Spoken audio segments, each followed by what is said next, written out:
আমি ইসলাম ধর্মে বিশ্বাসী, মুসলিম ঘরে জন্ম নিয়েছি। আমি সত্য কথা বলতে ভালোবাসি, সত্য কথা বলি। আমি মমতা বন্দ্যোপাধ্যায়কে মা মনে করেছি। মমতা বন্দ্যোপাধ্যায় আমার মা ছিল, আছে, থাকবে। মমতা বন্দ্যোপাধ্যায় সৈনিক, আমি সৈনিক হয়েছিলাম, আছি, থাকবো। আমি কোন দুর্নীতির সঙ্গে যুক্ত ছিলাম না, এখনো থাকি না, ভবিষ্যৎ থাকবো না।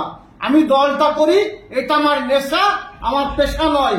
উনি পেশা হিসেবে নিয়েছিলেন, তাই ওনাকে ওয়াশিং মেশিনে গিয়ে ঢুকতে হয়েছে। আমি ঢুকবো না। আর আমাকে ইডি সিবিআই ভয় দেখে লাভ হবে না, এই মামলা লাভ হবে না।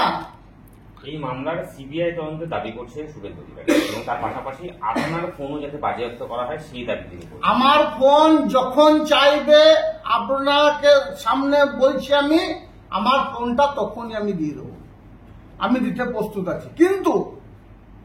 কিন্তু উনি সিবিআই ইডি ছাড়া আর কি কিছু বোঝেন না? বাংলার পুলিশ আছে, বাংলার পুলিশ প্রশাসন আছে, তারা নিরপেক্ষভাবে প্রত্যেকটি বিষয় তদন্ত করছে। এই বিষয়ে তদন্ত হোক, আমিও চাই তদন্ত হোক। উনি যে মিথ্যা কথা বলছেন তার জন্য আমি আগেই বলেছি কোর্টে দেখা হবে। কিন্তু হঠাৎ উনি সিবিআই কোর্ট থেকে নিয়ে চলে এলেন। সিবিআই ভয় দেখিয়ে, ইডির ভয় দেখিয়ে কাজল শেখকে আপনি পিছু হটাতে পারবেন না। কাজল শেখ ইডি সিবিআই কে ভয় পায় না। আমি জন্ম নিয়েছি মুসলিম পরিবারে, আমার একটাই বাবা, একটাই মা। স্বভাবতই জোর গলায় বারবার বলেছি, আজকেও বলছি, আমি উপরবেলা ছাড়া কাউকে ভয় পাই না।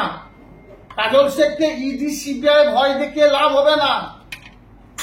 কাজল শেখ সত্য পথে চলছে, চলবে।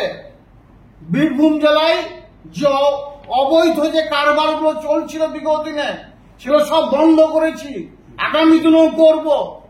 কোন দুর্নীতির সঙ্গে কাজল শেখ যুক্ত ছিল না, এখনো নেই, আগামী দিনেও থাকবে না। কথাগুলো মিলিয়ে নেবে।